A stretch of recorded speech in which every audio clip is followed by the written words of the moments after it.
Siap untuk Recording in belajar? progress. Ya, Bapak Ibu sekalian, Anda boleh catat ya poin-poin penting. Nanti saya akan trigger Anda deh. Saya juga kasih Anda PR ya supaya Anda ketika mengikuti webinar ini juga nggak sia-sia cuma kulit-kulitnya aja dan saya pastikan Anda dapat dagingnya.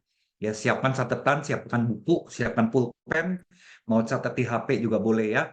Baik, Bapak Ibu, sekali lagi judulnya adalah 10 faktor yang membuat perusahaan high cost. Nah, sebelum menuju ke sana, ya, perkenalkan nama saya Freddy Leong, Bapak Ibu. Ya, saya sendiri background-nya bachelor saya accounting, master degree saya finance. Jadi lumayan lah saya punya hitung-hitungan finance itu cukup kuat. Ya, kaitan dengan efisiensi segala macam Bapak Ibu.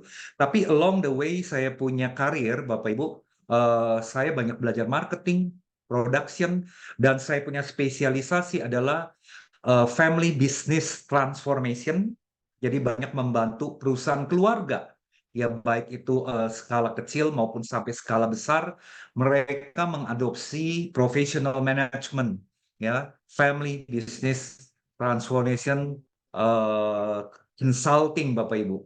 Ya saya juga banyak mengambil sertifikasi dalam coaching di Amerika juga dan di Jerman Bapak Ibu.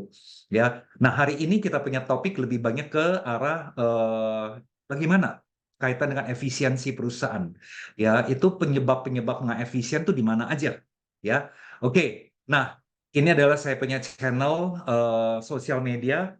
Pastikan Anda masuk ke YouTube saya, masuk ke Instagram. Ya minimal YouTube dan Instagram deh. Ya Facebook zaman sekarang udah rada jarang ya orang masuk ke Facebook. Ya supaya Bapak Ibu bisa mengikuti program-program seperti ini secara reguler. Ya kami berikan program free kepada kita punya network, kepada kami punya klien itu sebulan minimal 2 kali. Ya biasanya hari Jumat malam. Ya so Bapak Ibu kalau Anda mau mengikuti kami punya program silakan. Anda masuk ke saya punya apa namanya YouTube, kemudian juga ke Instagram saya ya atau Facebook. Oke, Bapak Ibu, kita akan mulai. Ya, kita punya acara ini akan selesai 8.30. Kalau Anda ada pertanyaan-pertanyaan, saya akan jawab. Ya, tapi 8.30 ketika saya selesai, Bapak Ibu nggak ada pertanyaan, kita akan stop. Ya, berarti Anda sudah cukup jelas ya. Jadi Bapak Ibu kalau Anda mau nanya, Anda boleh ketik di chat, mau komen juga ketik di chat, nanti saya akan berikan respon saya. Ya, kalau Anda tanya, nanti saya akan berikan jawaban. Ya, silakan Anda boleh ketik di chat ya. Oke, Bapak Ibu, eh, saya juga adalah member dari berbagai organisasi profesi ya. Ya kami dari Fredway Coaching dan Consulting. Nah, kita punya spesialisasi seperti yang tadi saya bilang. Kita adalah spesialisasi dalam family business coaching, strategic business coaching, ya performance coaching, bagaimana meningkatkan performa ya para klien kami. Ya, ini kita punya spesialisasi. Oke, saya akan mulai. Ya, are you ready? Kita akan mulai ya, Bapak Ibu. Nah, saya akan mulai dengan sebuah statement bunyinya begini. Anda sadar nggak bahwa setiap jam operasional di perusahaan Anda itu mengandung konsekuensi fixed cost. Ini kepotong nih tulisan cost-nya ya. Setiap jam operasional di dalam perusahaan mengandung konsekuensi fixed cost. Ya, atau orang seringkali sebutnya adalah overhead cost. Biaya operasional yang fix. Ya, baik lagi liburan maupun lagi high season, fixed cost ini selalu muncul dan jumlahnya relatif menetap. Nah, Bapak Ibu, fixed cost itu mirip dengan argometer taksi, Bapak Ibu. Wah, mungkin Anda baru dengar kali ya istilah ini ya. Jadi misalnya Anda punya fixed cost itu sebulan katakanlah adalah 1 miliar rupiah. Nah, Anda punya perusahaan operasionalnya efisien, nggak efisien, targetnya tercapai atau nggak tercapai, Anda tetap harus keluarkan uang 1 miliar rupiah. Betul nggak Bapak Ibu sekalian? Nah, oleh karena itu, saya kasih Anda PR, silakan Anda hitung berapa tarif fixed cost perusahaan Anda per menit.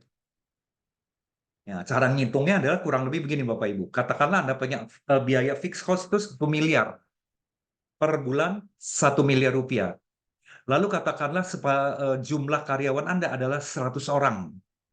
Nah, Anda kaliin aja 100 orang, dalam satu hari kan kerja itu ada 40 jam, 100 orang kali 40 jam, katakanlah seminggu 5 hari kerja kali 5 hari, dapatkan per menitnya kan, per jamnya, Anda kalikan menit, nah 1 miliar kalikan angka tersebut. Saya ulangi ya, Anda cari angka X, nah ini supaya memudahkan Bapak Ibu. Angka X itu adalah 100 karyawan dikalikan dengan tiap hari, tiap minggu kerja 40 jam, dalam 1 bulan kali 4 dong. Kali 4, ya dapat berapa jam, kalikan menit. Nah, sekian menit itu Anda bagikan dengan 1 miliar. Itu adalah tarif fixed cost Anda per menit dalam operasional perusahaan Anda. Jadi Bapak Ibu, seringkali ini nggak diukur, ya karena saya orang latar belakang finance accounting Bapak Ibu, jadi saya kuat banget dalam mengukur efisiensi kayak begini. Anda bisa kebayang nggak kalau perusahaan Anda tidak efisien, banyak kesalahan, ya banyak tunggu-menunggu. Nah, nanti kita akan belajar ya, 10 kesalahan yang terjadi dalam perusahaan, Anda kalikan ya tarif fixed cost per menit ini. Anda akan sakit jantung, Bapak Ibu. Pemborosan Anda ternyata itu bisa gede banget kalau dikalikan dalam 1 tahun. Ini yang seringkali perusahaan tidak menyadari dan tidak menghitung. Ya, keterlambatan karyawan ya Bapak Ibu. Ya, keterlambatan karyawan aja. Per orang 10 menit aja Bapak Ibu. 10 menit. Katakanlah dari 100 karyawan Anda, separuh deh. Ya, separuh gitu ya, 50% terlambat 10 menit rata-rata. Bapak Ibu, 10 menit kali tarif fixed cost per menit kali Bapak Ibu sekalian 25 hari kerja, silakan Anda hitung. Dari situ aja kita udah tahu ada kebocoran yang tidak ditangani. Contoh lagi ya, Bapak Ibu, budaya kerja perusahaan yang tidak efektif. Ya, harusnya jam 8 udah kerja. Ternyata 8.30 aja masih makan, sarapan, jajan bakmi, kemudian masih di toilet, ngedandan. Saya pernah loh datang ke klien saya, ya kita ada training Bapak Ibu, lalu saya ke toilet, jam 8.40 waktu itu saya ke toilet. Ya ada, kan pasti saya datang ke toilet pria dong. Nah ada beberapa karyawan ya toilet di toilet pria, masih sisir jenggot Bapak Ibu sekalian. Jam 8.40 dia sisir, dia punya kumis, dia lagi bersihin, dia punya jenggot, ya dia berlambat-lambat di cermin. Dalam hati saya emang dia mau kerjanya jam berapa ya startnya ya? Jam 8.40 loh. Sudah terjadi pemborosan 40 menit. Bapak Ibu, 40 menit silakan Anda kalikan tarif fix cost perusahaan Anda. Silakan hitung. Anda bisa kaget Bapak Ibu, itu baru 1 orang. Belum lagi nanti makan siang ya jam 1 harusnya udah mulai produktif kerja. Ya, masuk ke tempat meja kerjanya itu jam 1.30. Ya, jam 2 kurang dia baru mulai aktif. Setengah 5 dia banyak, setengah 5 dia udah mulai santai-santai. Selesai nggak selesai, pokoknya jam 5 dia pulang. Oke, Ibu, saya mau tanya Anda, coba Anda ketik di chat. Sering nggak gejala seperti ini terjadi dalam perusahaan? Anda ketik chat. Ya, saya pengen tahu komentar Bapak Ibu, pandangan Bapak Ibu. Belum lagi ya Bapak Ibu, di jam 8 sampai jam 5 sore, antara itu, kerjanya santai-santai, santai-santai, dengan berharap nanti dia kerjanya jam 5 sore ke atas untuk dapatkan uang lembur. Untuk dapatkan uang lembur, Bapak Ibu, karena target hari itu nggak tercapai. Saya mau tanya Bapak Ibu sekalian, 8 jam aja udah banyak kebocoran. Belum ditambah biaya uang lembur harus ditambah. Ya, mungkin kalau perusahaannya terlalu sinterklas ya, bermurah hati. Pokoknya tambah uang lembur, pokoknya target hari itu tercapai. Maka Bapak Ibu, biayanya jadi mahal banget outputnya. Ya, ini sering terjadinya. Wah, Bapak Ibu ada tulis ya, sering. Sering, sering, sering. Nah, itu dia Bapak Ibu. Ya, jadi konsepnya sebetulnya kita perlu ajarin kita punya leader Ya, Bapak Ibu perlu sosialisasi Anda punya leader, ya konsep argometer taksi di dalam perusahaan. Ini hanya kiasan ya, supaya gampang diingat aja. Silakan Bapak Ibu hitung fixed cost per menit Anda. Anda sosialisasikan kepada Anda punya para leader dulu deh. Supaya mereka apa? Sadar. Mereka aware bahwa di perusahaan itu ada konsekuensi biaya. Ya, mendingan Bapak Ibu kan kita kerja 1 hari 8 jam, efektif, produktif.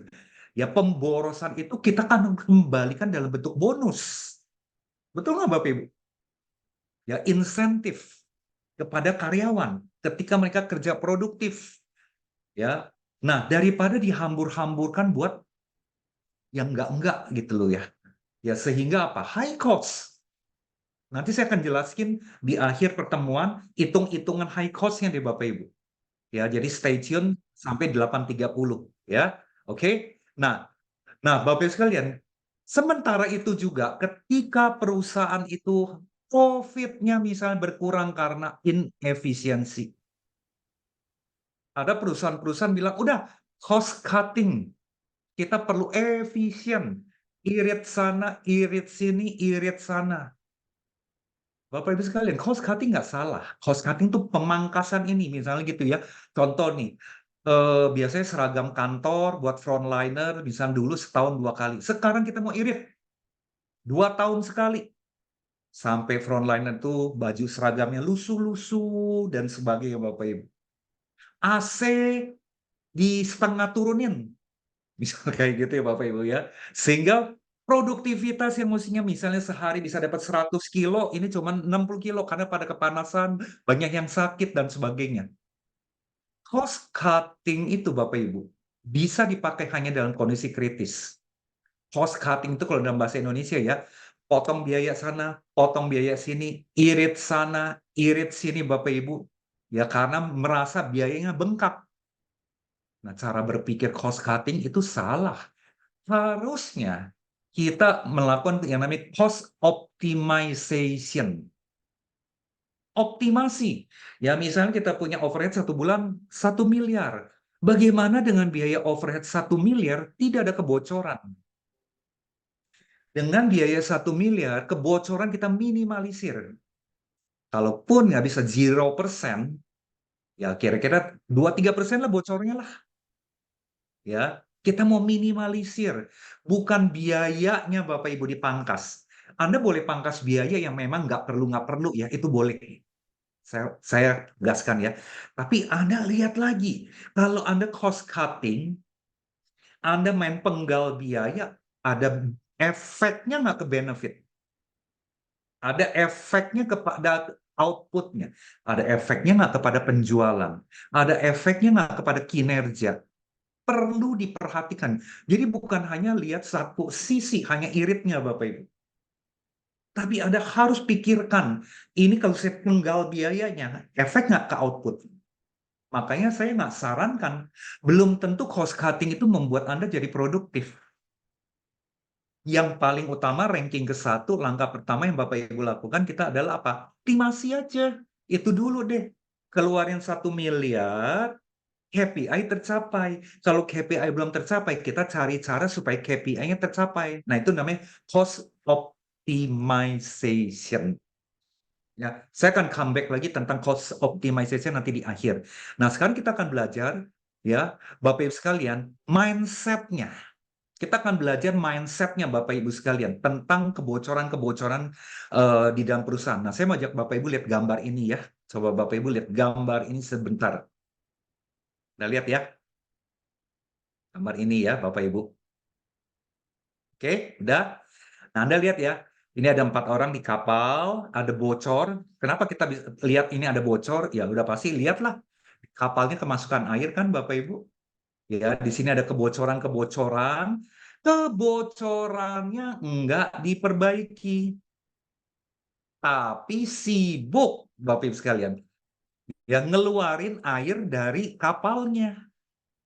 Ini adalah cost cutting, Bapak Ibu.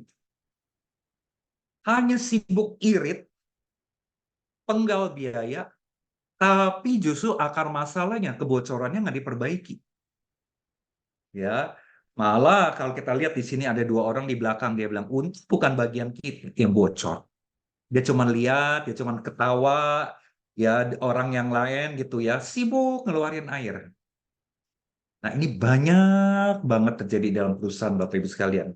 Saya percayalah setiap pengusaha pengen cuan ya, betul nggak Bapak Ibu? Pengen cuan. Tapi target profitnya seringkali tergerus oleh hal-hal yang tidak efisien. Banyak sekali kebocoran yang berulang-ulang terjadi di setiap tahun dan tidak diperbaiki. Nah, itu kesalahan yang paling esensial. Padahal sekali lagi setiap menit di dalam perusahaan kita itu ada tarifnya, tarif overhead-nya, ya. Nah, saya akan sharing sekarang 10 penyebab yang membuat high cost atau 10 penyebab yang membuat kebocoran Bapak Ibu akibat high cost. Ya. Kebocoran yang pertama atau penyebab high cost yang pertama adalah Bapak Ibu lihat ya, inefisiensi yang terjadi karena birokrasi. Terjadi birokrasi Bapak Ibu. Nah, ketika skala bisnis Anda masih kecil, ya pasti perusahaan itu struktur organisasinya lebih sederhana, akibatnya kita lebih fleksibel. Ketika perusahaan kita berkembang, ya berkembang, operasional kita lebih besar, maka terjadi banyak lapisan-lapisan rantai komando, banyak leader-leader yang kita rekrut. Kompleksitas pun terjadi. Nah, rantai komando yang lebih kompleks akan cenderung menghasilkan distorsi informasi, miskomunikasi, miskoordinasi, asumsi-asumsi, banyak salah persepsi, top to down, persepsinya salah. Ya, top mengatakan maunya A, B, C. Perintah ke bawah A, B, C. Di bawah nangkapnya X, Y, Z. Down to top juga gitu. Menyampaikan informasi dari bawah sampai ke atas nggak nyampe. Padahal itu kaitan dengan kebocoran-kebocoran yang ada. Ya, banyak terjadi misalnya juga terjadi potong kompas. Wah, ini banyak banget Bapak Ibu. Direktur tahu-tahu turun ke instruksi kepada staff atau manajer loncatin supervisornya langsung perintah kepada operator atau multi instruksi. Nggak jelas strukturnya, jalur komandonya nggak jelas. Ya, satu orang diperintah lebih dari satu orang, bosnya lebih dari satu orang. Bikin bingung. Ketika bikin bingung Bapak Ibu, maka Bapak Ibu dia hang. Ketika dia hang, Bapak Ibu, coba deh hitung hangnya berapa menit. Padahal per setiap menit ada tarif fixed cost. Dan ini terjadi bertahun-tahun nggak diperbaiki. Padahal di satu sisi diirit-irit, AC diirit, baju seragam diirit, kertas diirit. Saya pernah lihat perusahaan Bapak Ibu pakai kertas gitu ya, fotokopi bolak-balik. Ya ampun, itu yang nggak penting-penting banget diirit. Tapi lubang kebocoran yang esensial dibiarkan menganga. Nah, ini salah satu lubang, Bapak Ibu. Ya, meningkatnya prosedur administrasi dan birokrasi sehingga hambat kecepatan dalam mengambil keputusan. Bapak Ibu, slow response, slow decision making, slow problem solving. Ya, nah apalagi kalau desain struktur organisasinya nggak tepat. Saya banyak perhatikan banyak perusahaan mendesain struktur organisasi nggak belajar bikin struktur organisasi yang benar. Makanya banyak terjadi kebocoran-kebocoran yang ada. Ya, ini terjadi karena perusahaan berkembang. Ya, ini adalah jenis kebocoran yang ke-1, Bapak Ibu. Ini baru 1 nih dari 10 loh, Bapak Ibu. Yang kedua, munculnya karyawan yang patah semangat, demotivasi, males-malesan. Ketika perusahaan bertumbuh, masing-masing karyawan mereka harus menyelesaikan tugas yang lebih banyak. Betul nggak Bapak Ibu? Orang nggak nambah, tiap tahun bertumbuh 20%, 30%, tugas pun lebih banyak. Banyak muncul tugas yang baru, harus dilakukan oleh orang yang sama. Tanggung jawab dan wewenang kadang-kadang nggak jelas lagi. Ya, misalnya tahun 2022 tugasnya 100 kilo misalnya. Ini ilustrasi aja ya. Tahun 2023 tugasnya menjadi 120 kilo. Tahun 2024 tugasnya menjadi 150 kilo. tanggung jawab nggak jelas, wewenang nggak jelas. Sering terjadi lempar-melempar tanggung jawab.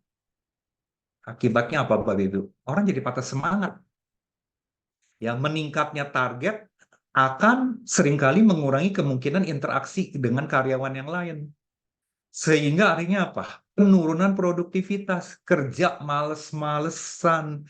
Makanya tadi yang saya bisa kasih contoh Bapak Ibu, datang kerja telat. Makan siang jam 12, setengah 12 dia udah rapi-rapi untuk siap-siap mau makan. Setengah 2 dia baru balik. Gak ada gairah. Kultur kerjanya sangat-sangat tidak efisien.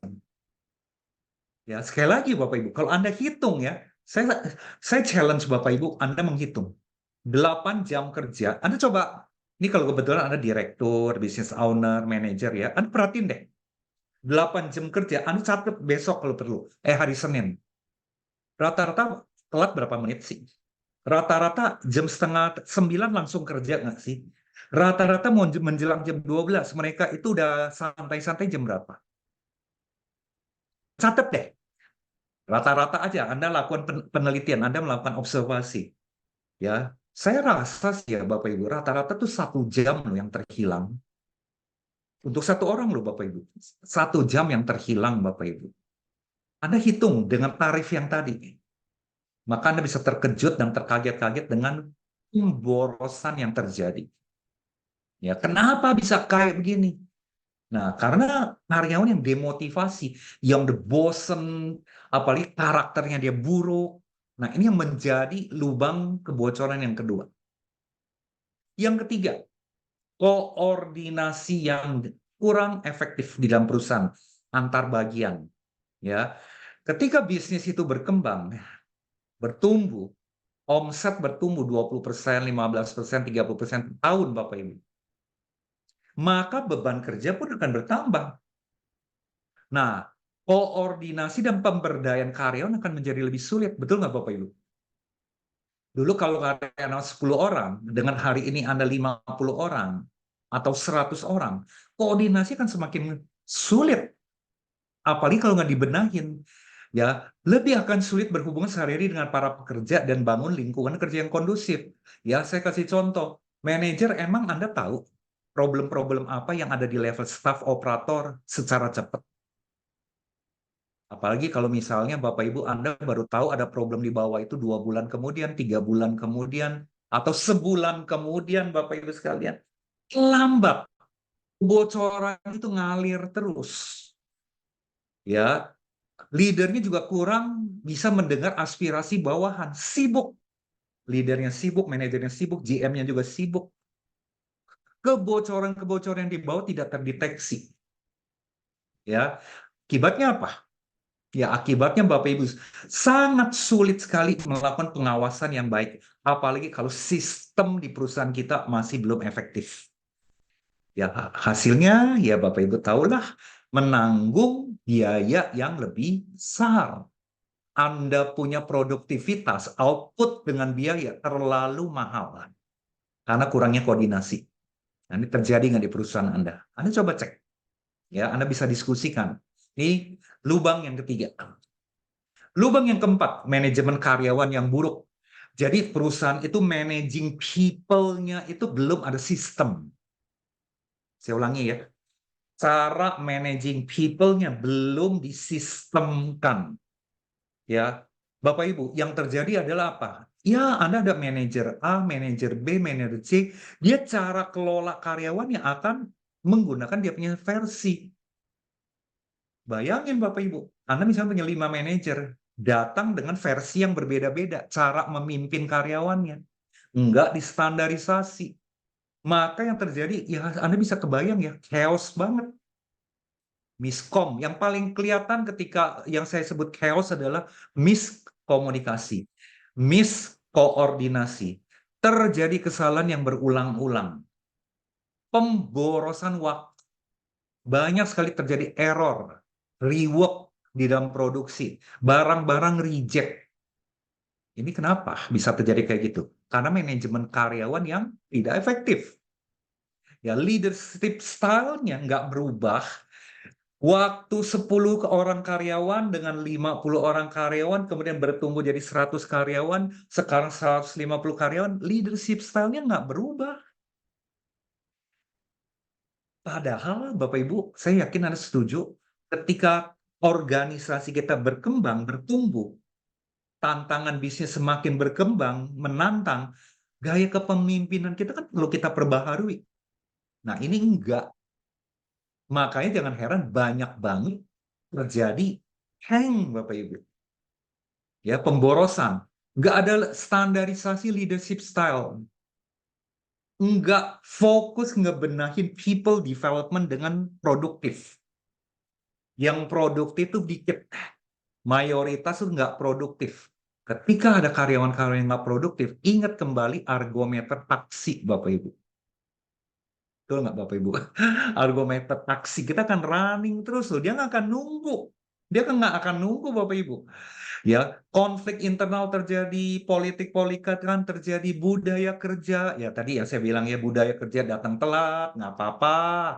Ya, kemudian jam makan siang 1,5 jam, it's okay. Misalnya, ini contoh aja ya Bapak Ibu ya. Sehingga terjadi inefisiensi yang begitu banyak. Ya, anak buah nggak respect sama atasan, karena atasannya yang main yang hanya perintah. Ya, dan akibatnya apa? Kesalahan terjadi berulang-ulang dan tidak diperbaiki. Bapak Ibu, saya nanya Anda satu pertanyaan. Di perusahaan Anda banyak nggak dari tahun ke tahun kesalahan yang terjadi itu lagi, dan nggak diperbaiki? Banyak nggak terjadi? Anda jawab aja ya, nggak usah ketik di chat. If yes, ini adalah salah satu lubang kebocoran yang bikin perusahaan kita high cost. Kita nggak produktif. Kita hanya kerja sekedar sibuk, tapi kita nggak produktif. Ini kesalahan yang keempat, Bapak Ibu. Ya, ini adalah lubang yang keempat yang membuat perusahaan kita high cost. Yang kelima, ya, ini terutama buat perusahaan yang menggunakan tenaga outsourcing ya. Ya, saya lihat banyak loh sekarang ini tenaga outsourcing itu dipakai. Nggak ada salah, Bapak Ibu, pakai outsourcing karena kita mau irit. Nggak ada salah ya, sekali lagi ya. Tapi ada konsekuensi. Jadi saya tidak menyalahkan ya perusahaan pakai tenaga outsourcing. It's okay. Tapi Bapak Ibu perlu menyadari ada konsekuensi yang negatif. Ketika menggunakan outsourcing Bapak Ibu, Anda akan spend a lot of time mengelola karyawan, bagaimana karyawan itu menyesuaikan dengan cara kerja perusahaan. Anda tahu dong, outsourcing itu setahun ganti. Ketika dia mau masuk ke tempat kita, walaupun dia menguasai bidangnya, kan kultur kerja di perusahaan kita beda. Dia harus lakukan adjustment. Dia harus lakukan adaptasi. Tanyaannya, adaptasinya berapa lama? Bisa setengah bulan, bisa sebulan, bisa 1,5 bulan. Ketika dia adaptasi, belum efisien Bapak Ibu. Banyak bikin kesalahan, ya. Belum lagi dia mungkin ya demotivasi baru sebulan kerja. Nah lalu, belum terbiasa dengan budaya dan proses alur kerja kita. Beda kalau misal karyawannya tetap. Ya, lalu akan banyak terjadi kesalahan karena dia masih adjust dengan kita punya budaya di bulan-bulan pertama. Ketika dia udah mulai menguasai Bapak Ibu, bulan ke-10 ada problem yang lain. Dia udah tahu nih, saya cuma 12 bulan di sini di kontraknya. Maka di bulan ke-11 dia mulai males-malesan. Ya, dia mulai bingung, dia mulai pusing, nanti habis ini saya mesti kerja di mana, ya patah semangat dan sebagainya. Silakan dihitung pemborosan yang ada. Ya memang di satu sisi murah ya, outsourcing murah di satu sisi. Tapi di satu sisi Bapak Ibu memberikan konsekuensi kebocoran biaya. Bahkan kalau bisa dihitung-hitung ya sebetulnya Bapak Ibu. Ini sih saya bilang kemungkinan loh ya. Kan saya bisa berbagi skenario. Jangan-jangan pakai karyawan tetap malah lebih efektif. Karena mereka itu udah skillful, mereka udah terbiasa dengan kultur kita. Tinggal cara kita kelola orangnya aja yang kita perlu rapihkan supaya mereka tetap produktif. Ya, ini kebocoran yang kelima, Bapak Ibu. Kebocoran yang keenam, terjadi proses yang berlebihan.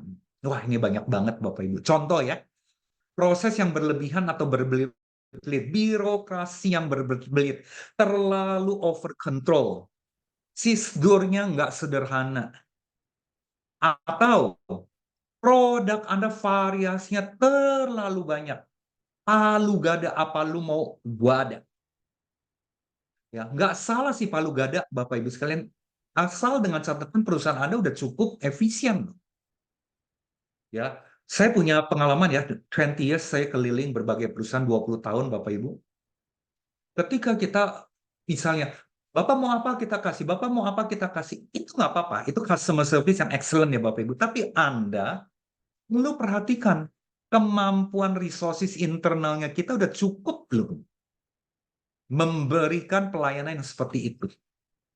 Ya, Palu gada ini seringkali menjadi sebuah pemborosan energi, waktunya lebih panjang, ya variasi kerjanya juga sangat perlu banyak karena beda sekali antara satu produk atau jasa kita prosesnya sehingga high cost Bapak Ibu. Nah, ini yang juga seringkali ini nggak disadari ya. Bagus kita berikan excellent service, tapi Anda harus hitung biayanya. Kalau biayanya masuk, menurut saya ya Bapak Ibu, go ahead. Ya. Nah, proses yang berlebihan termasuk tidak memahami secara rinci spesifikasi kebutuhan pelanggan. Kita main hantem kromo aja. Ya, kita siapin A sampai Z produknya. Kita nggak saring Bapak Ibu Pareto di market itu sebetulnya needs-nya yang mana sih?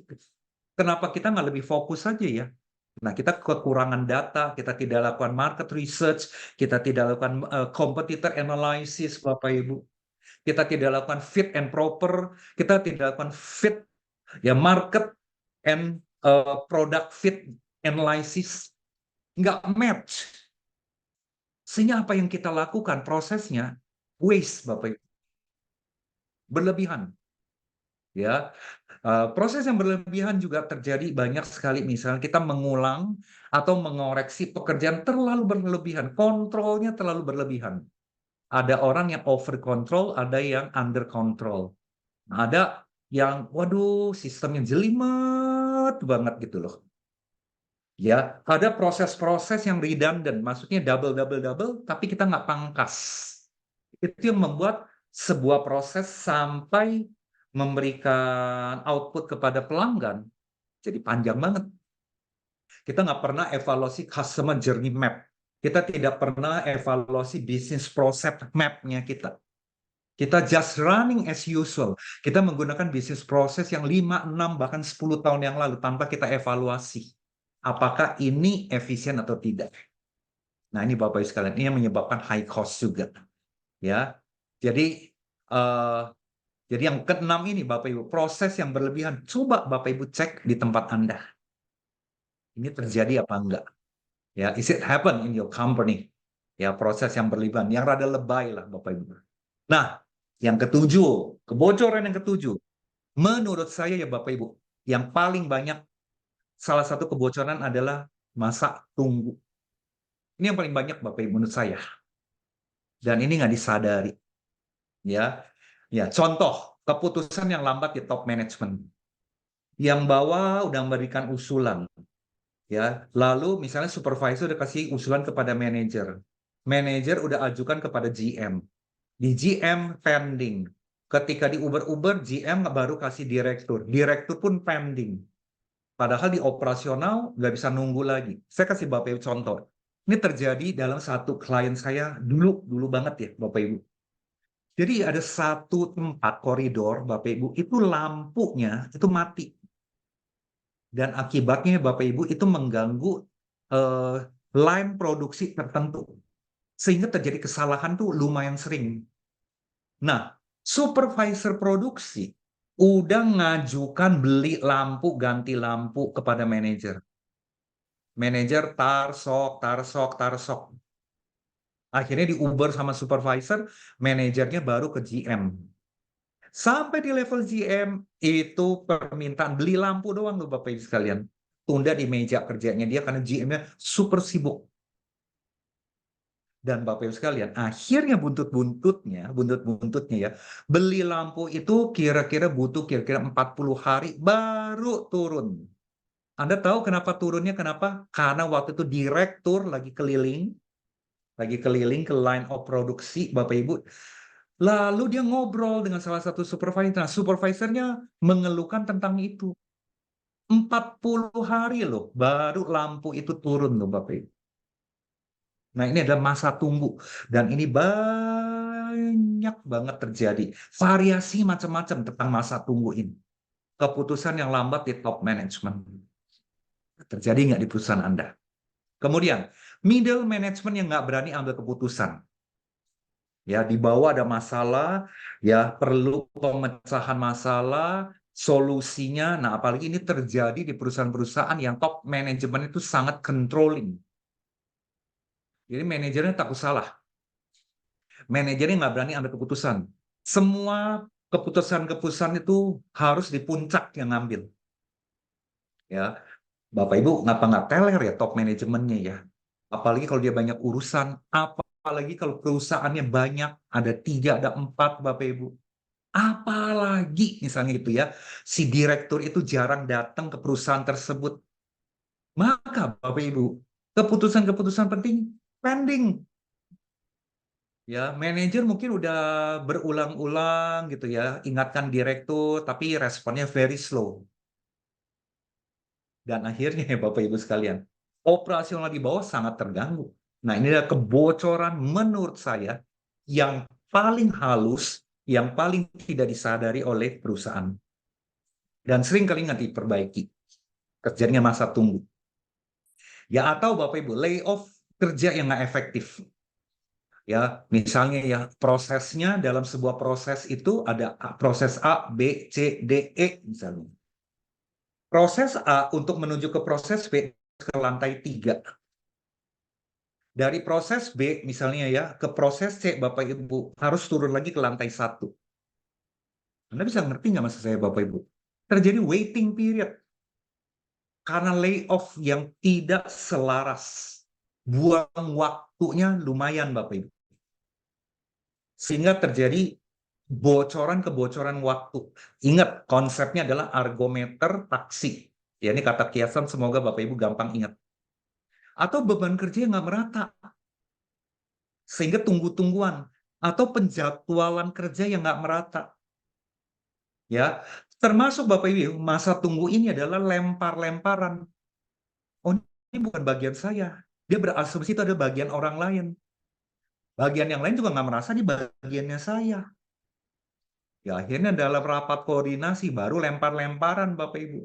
Terjadi masa tunggu lagi. Ini yang paling favorit. Menurut saya ini paling favorit. Waiting period, kebocoran ini. Ya, sekali lagi Bapak Ibu, menurut Anda ya, nomor 7 ya, banyak masih terjadi. Coba ketik angka 1 kalau menurut Anda banyak. Ya, saya pengen tahu aja nih masukan dari Bapak Ibu ya, pengalaman Anda. Banyak nggak problem waiting period atau masa tunggu itu terjadi dalam perusahaan? Ketik angka 1 bila Anda rasakan ini banyak jadi dalam perusahaan. Ya, oke, coba saya tunggu jawabannya banyak. Oh, ini udah satu ya. Ya, jadi Bapak Ibu ini semoga ketika Anda ikutan sesi hari ini, Anda sadari ini pengganggu loh Bapak Ibu, high cost loh ini. Ini high cost banget loh Bapak Ibu. Apalagi kalau misalnya antara cabang lagi, cabang dengan kantor pusat dengan cabang, ya, dan nggak diperbaiki.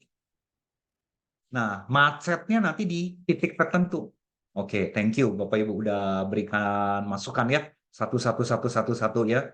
Ini banyak. Ini sekali lagi ini favorit. Ini kebocoran yang favorit Bapak Ibu. Yang kedelapan. Nah, ini nggak sadari juga. Jadi saya tampilkan Anda kebocoran-kebocoran yang banyak perusahaan nggak sadari. Tapi ini adalah sumber kebocoran. Yang kedelapan adalah tidak adanya retention strategi khususnya karyawan-karyawan yang bagus. Karyawan-karyawan yang potensi Bapak Ibu. Jadi kita memperlakukan karyawan itu ya sama rata aja. Padahal ada karyawan-karyawan yang baik, yang potensi baik, yang bisa bagus dikembangkan. Kita nggak punya strategi khusus. Akibatnya apa? Mereka keluar. Ketika mereka keluar, Bapak Ibu, Anda sibuk ngerekrut lagi. Ketika ngerekrut lagi minimal 6 bulan sampai 1 tahun mereka penyesuaian di tempat kita. Ketika mereka harus lakukan penyesuaian, disitulah high cost-nya muncul karena belum produktif. Ya, tidak ada retention strategy untuk karyawan yang kategori talent. Akibatnya apa? Kita akan punya karyawan yang mediocre, yang rata-rata, dan kebanyakan kualitasnya rendah lagi. Yang bagus sudah dicaplok. Ya, Bapak Ibu, Anda tahu nggak cara kerjanya headhunter, Bapak Ibu? Ya, saya nggak sebutkan di publik ini deh ya. Jadi karyawan bagus itu ya Bapak Ibu, sangat potensi diincer oleh headhunter. Ya nanti saya diomelin lagi oleh headhunter nih, cara kerjanya nanti saya bocorin lagi. Ya, lalu karyawan keluar masuk, biaya rekrutmen yang tinggi. Bapak Ibu, Anda coba boleh nggak ketik di chat ya? Saya nggak tahu ya, Anda punya pengamatan dan pengalaman ya. Kita ngerekrut supervisor aja, saya ngomong supervisor ya. Menurut Anda tahu nggak biaya rekrut satu orang supervisor itu kira-kira butuh berapa rupiah, Bapak Ibu? Boleh nggak Anda ketik di chat? Mungkin yang punya pengalaman ya. Ini saya bukakan nanti. Tapi saya syaratnya minta Anda ketik di chat dulu. Nanti baru saya bocorkan ya angkanya berapa. Yuk, saya tunggu. Anda tahu nggak berapa rata-rata biaya rekrutmen untuk level supervisor? Rata-rata aja lah ya. Coba Anda ketik di chat. Ini kalau nggak ada yang ketik di chat, saya nggak jelasin nih. Ya, saya ingin dari Anda punya perspektif dulu. Ya, jadi ketika karyawan keluar masuk Bapak Ibu, biaya rekrutmen itu akan sangat tinggi banget. Ya, akan mahal banget dan ini nggak disadari. Dan ini juga sering terjadi di departemen sales. Karena departemen sales itu di seluruh dunia, nggak di Indonesia aja, itu adalah departemen yang turnover-nya paling tinggi. Oke, ini udah mulai masuk ya. 5 juta, 1 bulan gaji, 4 kali gaji, 1 bulan gaji karyawan direkrut. Ya, kalau Anda sebut 3 kali gaji, itu kalau pakai headhunter ya. Itu kalau pakai headhunter. Yang saya maksud adalah Anda tidak pakai headhunter, Anda yang cari sendiri, Anda interview sendiri, Anda lakukan psikotes sendiri, atau Anda suruh orang lakukan psikotes sampai dia direkrut. Ya, ini dengan catatan nggak pakai headhunter ya. Karena headhunter kalau level supervisor perusahaan nggak mau bayar deh, kemahalan kali. Ya, memang kalau pakai headhunter kira-kira dia punya apa namanya fee adalah kira-kira 3 kali gaji ya kira-kira ya. Nah, saya mau jelasin Bapak Ibu. Untuk supervisor level kira-kira antara 10 juta sampai 15 juta. Loh, dari mana itu angka? Pertama, kalau Anda pakai misalnya pasang iklan, biaya iklan Anda berapa? Itu satu.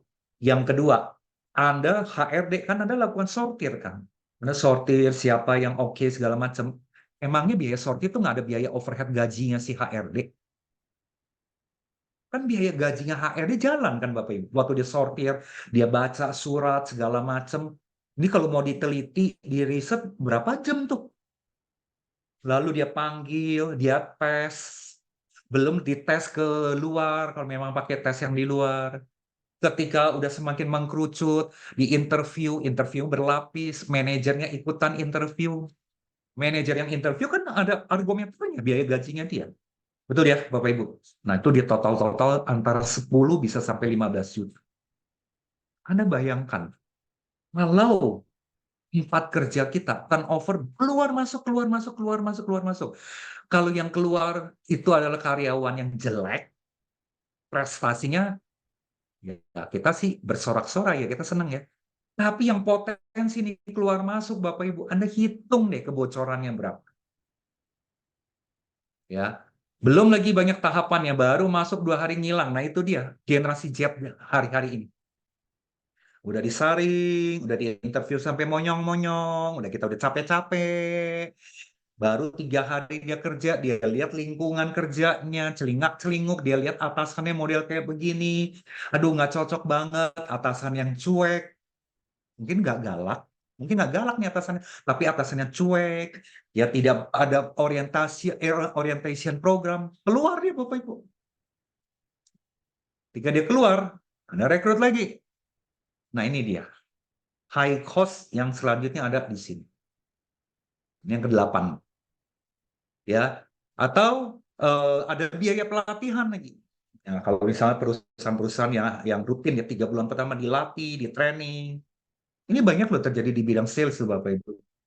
Nah, biaya training ini kan mengandung cost. Ya, ini yang ke-8.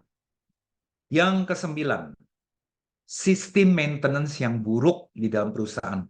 Ini terutama untuk perusahaan yang ada bagian produksinya ya Bapak Ibu. Ya, peralatan kerja sering rusak, tidak adanya sistem pemeliharaan yang berkala. Ya, harusnya mesin itu dalam 4 tahun masih bagus bekerja, turun kapasitasnya sekian persen. Ya, ruang produksi yang jorok, ya, kemudian flow dari bagian produksinya itu peralatannya juga sembarangan taruh, gudang misalnya juga berantakan. Bapak Ibu ini jangan main-main loh, ini high cost loh ini Bapak Ibu. Makanya banyak perusahaan kan yang mulai mengambil sistem 5R, 5S gitu ya Pak, 3K misalnya gitu ya Pak. Tujuannya apa? Menghemat biaya. Nah, Anda coba cek sistem maintenance di perusahaan Anda gimana? Ya. Nah, pemakaian mesin dan peralatan kerja yang sembarangan, belum umurnya juga udah rusak, beli lagi, belum lagi nanti barang asetnya hilang. Bapak Ibu, by the way, Anda berapa lama sekali melakukan audit Anda punya aset? Ya, kalau saya usulkan minimal setahun sekali audit kondisi asetnya Anda. Yang kedua, review maintenance system di perusahaan Anda. Ya, karena ini juga salah satu sumber kebocoran dan sumber pemborosan dalam perusahaan. Ya, ini yang ke-9 ya, Bapak Ibu. Yang ke-10, terjadinya duplikasi proses kerja. Ya, jadi Bapak Ibu gini, misalnya gitu ya, terjadi misalnya ini di bidang sales misalnya.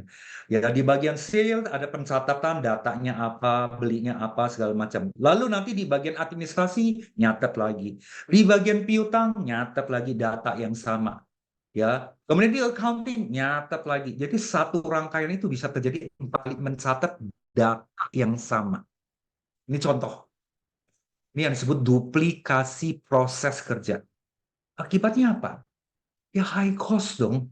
Ngapain satu tahap itu dilakukan bertahap berkali-kali? Akibatnya apa sih Bapak Ibu? Biaya overhead akan mahal, buang-buang waktu, buang tenaga, dan mempersulit pelanggan. Jadi lama Anda punya proses.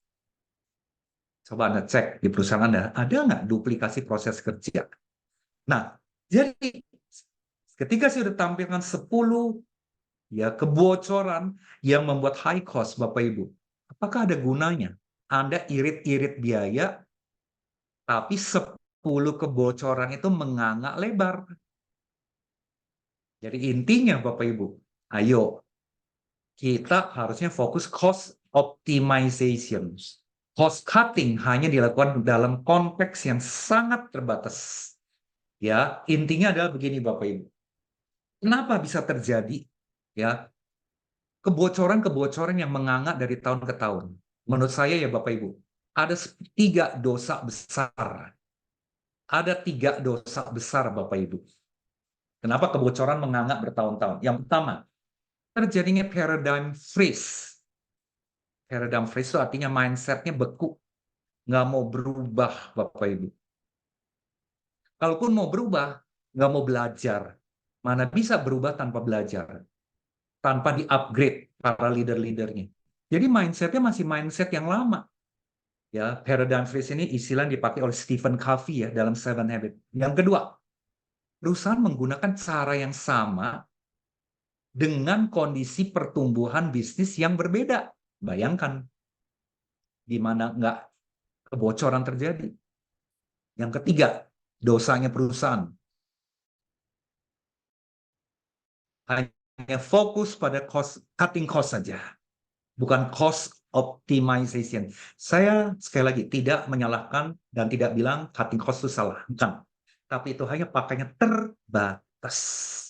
Yang lebih utama adalah cost optimization. Jadi 3 dosanya ini Bapak Ibu, 3 kesalahan ini yang menyebabkan high overhead, ya high cost. Ya, saya kasih Bapak Ibu contoh nih ya, cost optimization. Anda lihat contoh saya. Ya, ini skenario ke-1, kolom 1, kolom kedua dan kolom ketiga. Ini skenario kedua, kolom kedua. Anda perhatiin ya. Katakanlah sekarang ini tahun lalu ya Bapak Ibu, misalnya tahun 2023, sales kita 10 miliar. Harga pokok kita 60%. Jadi gross profit-nya pasti 40%. Profit kita jadi 4 miliar. Fixed cost kita 3,5 miliar. Katakan betul ya. Net profit kita menjadi 5 juta. Keuntungan kita adalah 5%. Betul nggak Bapak Ibu? Ya, 5%. Oke? 5% dari sini. Nah, kalau cost optimization, ya, contoh tahun 2024 kita nggak bertumbuh, kita bertumbuh ya supaya gampang komparasinya.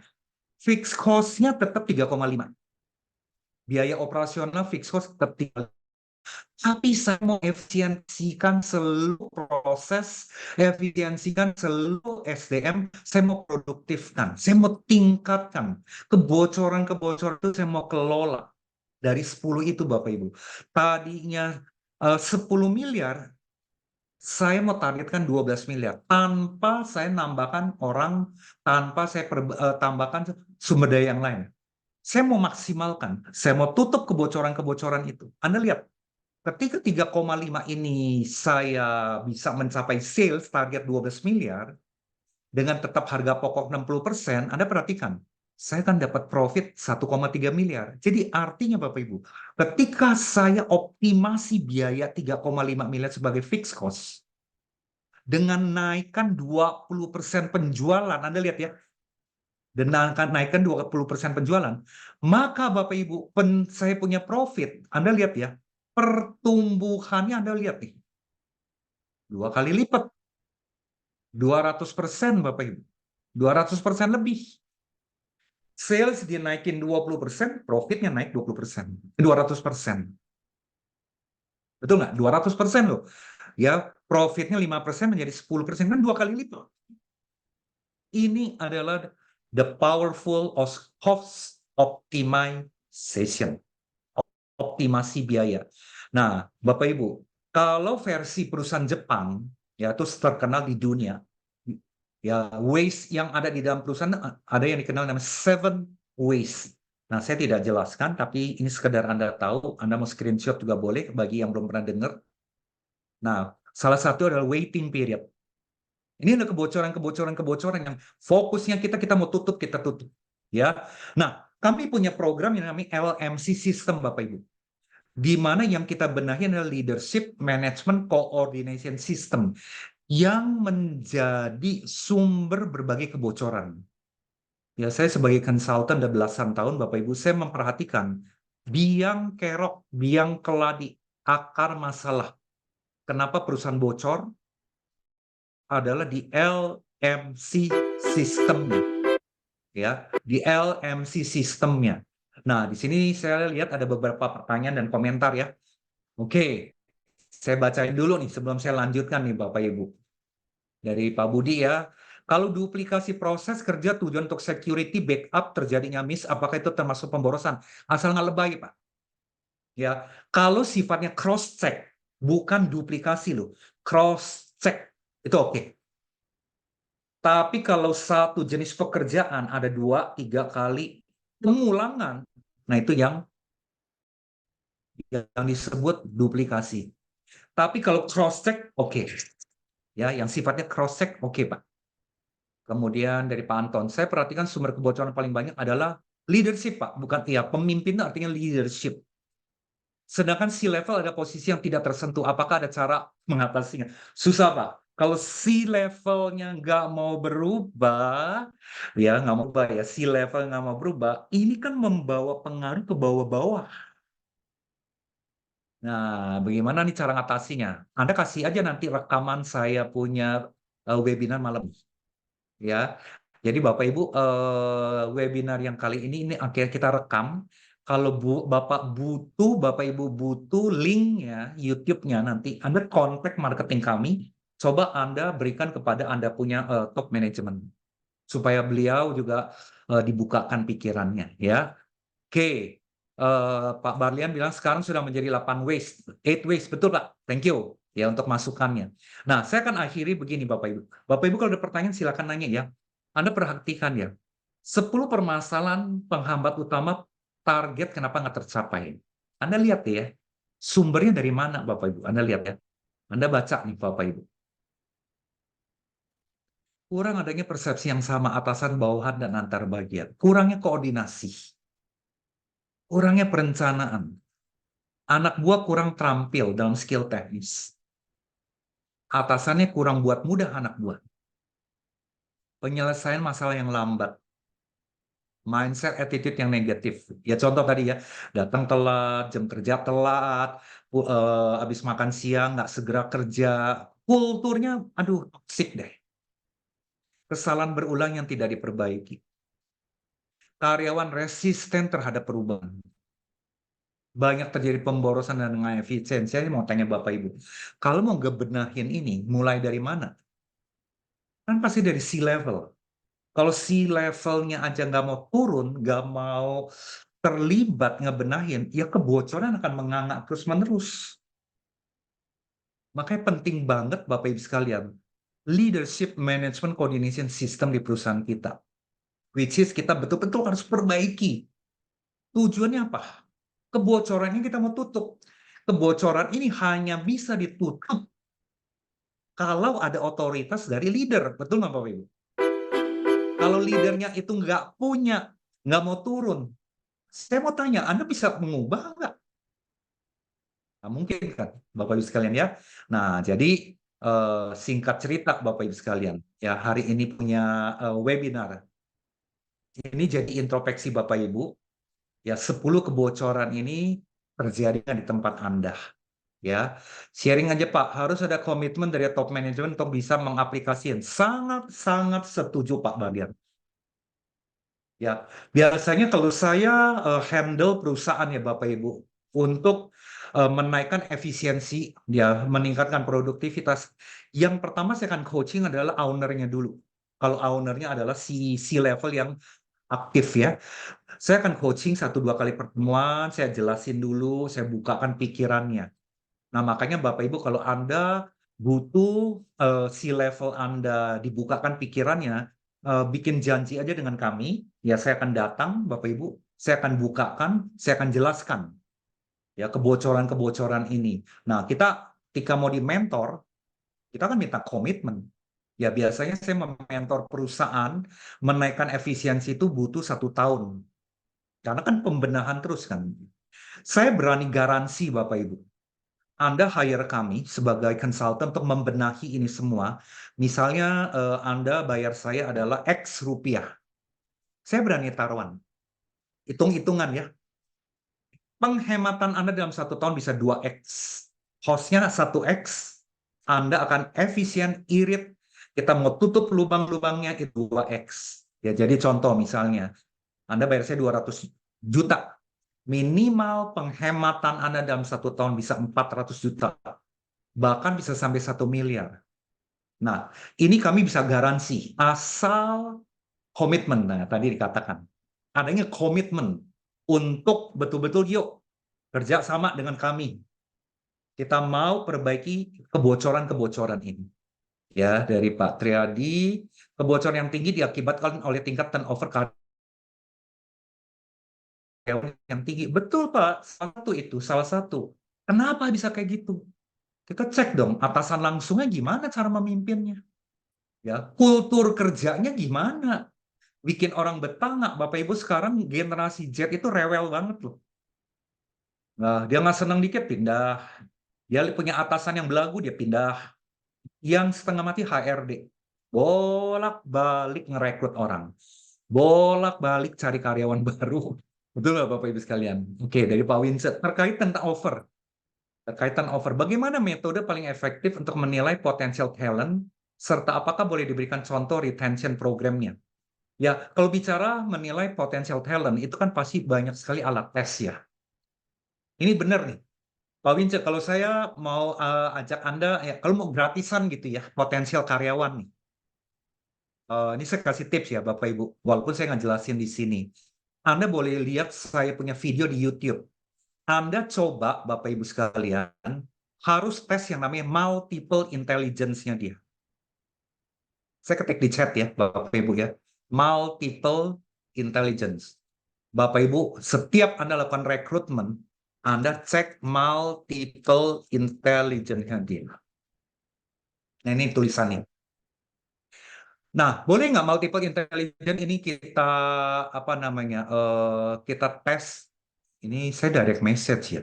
Multiple intelligence bisa nggak saya tes kepada karyawan yang ada sekarang? Saya sangat anjurkan.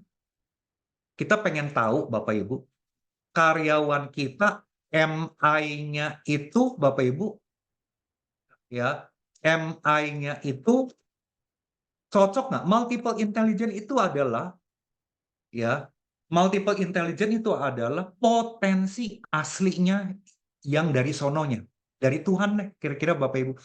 Ini orang cerdas di bidang apa? Nah, Bapak Ibu nanti kalau Anda buka di Google atau di YouTube, Anda belajar sendiri aja ya. Ada 8 kecerdasan manusia. Saya kasih contoh. Misalnya bidang sales, saya kasih lagi contoh ya. Atau produksi deh. Orang produksi multiple intelligence yang harusnya adalah logical intelligence. Salah satu. Yang kedua adalah intrapersonal intelligence. Harus ada 2 itu, menurut saya Bapak Ibu. Kalau dia punya dua-duanya ini, dia kuat di sini, dia akan menjadi orang yang sangat teliti. Karena orang produksi butuh yang namanya ketelitian. Ketelitian yang tinggi, detail, ya konseptor, ya logical thinkingnya jalan banget. Nah, seringkali terjadi ketika perusahaan nggak tahu konsep multiple intelligence. Dia main rekrut aja based on apa pengalaman dia pernah diproduksi segala macam. Padahal dia punya multiple intelligence, misalnya adalah interpersonal intelligence, which is nggak match banget Bapak Ibu. Ketika nggak match, banyak sekali terjadi kesalahan-kesalahan. Nah Bapak Ibu, untuk lebih detailnya, Anda bisa lihat saya punya YouTube. Saya pernah merekam webinar saya tentang multiple intelligence. Ya, silakan Bapak Ibu nanti cek, oke? Untuk belajar itu lebih lanjut dari Pak Caryono ya. Terkait inefisiensi karena birokrasi. Bagaimana cara efektif untuk menyelesaikan minimalisir terjadi salah persepsi antara top to down, down to top. Perbaiki jalur komunikasinya, Pak. Itu satu. Perbaiki sistem planningnya. Monthly plan, weekly plan, daily plan. Ya, coordination system yang perlu diperbaiki. Ya, planning system yang perlu diperbaiki. Ya, supaya apa? Top down, down top itu nggak salah persepsi, nggak terjadi birokrasi. Ya, saya anjurkan juga Bapak Ibu, Anda boleh cek Anda punya bisnis proses. Poin mana yang menjadi double dan menjadi penghambat. Itu diselesaikan, dideteksi, ya karena ini yang paling juga memakan biaya overhead. Ya, oke, semoga terjawab ya Bapak Ibu sekalian ya. Oke, uh, jadi hari ini cukup seru ya, Bapak Ibu, kita nggak sadari. Masih ada pertanyaan kah Bapak Ibu? Ya, terkadang generasi sekarang agak rentan terhadap kepindahan. Bagaimana treatment yang efektif dan optimal? Wah, ini nanya pendek nih, yang ngejawabnya nih butuh satu jam ini Bapak Ibu. Nah, Anda juga lihat di YouTube saya tentang bagaimana kelola generasi Z. Aduh, Bapak Ibu, saya mau bilang Anda ya, kelola generasi Z itu sangat beda dengan Anda kelola generasi milenial. Beda banget, ya. Nah, ini next time lah ya, Pak Made ya, nanti kita bahas ya. Stay tune. Mungkin saya perlu ulangi lagi tuh. Itu saya udah bawakan udah cukup lama sih. Bagaimana memimpin generasi Z. ya. Nanti saya undang Anda ikutan lagi next time. Setuju nggak Bapak Ibu? Ya. Oke, nah sebelum kita akhiri, boleh nggak Anda kasih komen topik hari ini bermanfaat nggak buat Anda gitu ya? Anda poin apa sih yang Anda paling dapetin ya sebelum kita leave ya Bapak Ibu? Sambil nunggu Anda punya komen sebagai feedbacknya saya mau akhiri satu hal gini.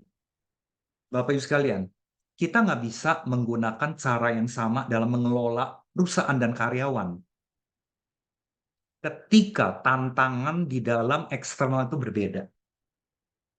Anda tiap tahun perusahaan Anda numbuh 10%, 15%, 20%. Perusahaan bertumbuh loh. Tapi cara kita mengelola bertumbuh nggak? Cara kita mengelola kita punya bisnis berbeda nggak? Kalau kita pakai tetap sama, maka akan terjadi hang, Bapak Ibu.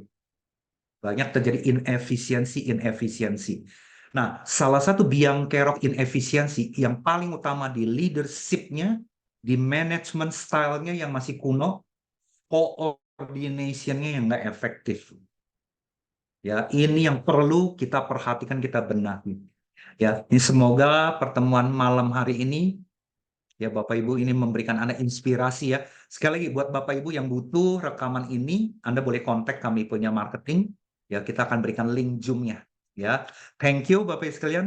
Selamat malam.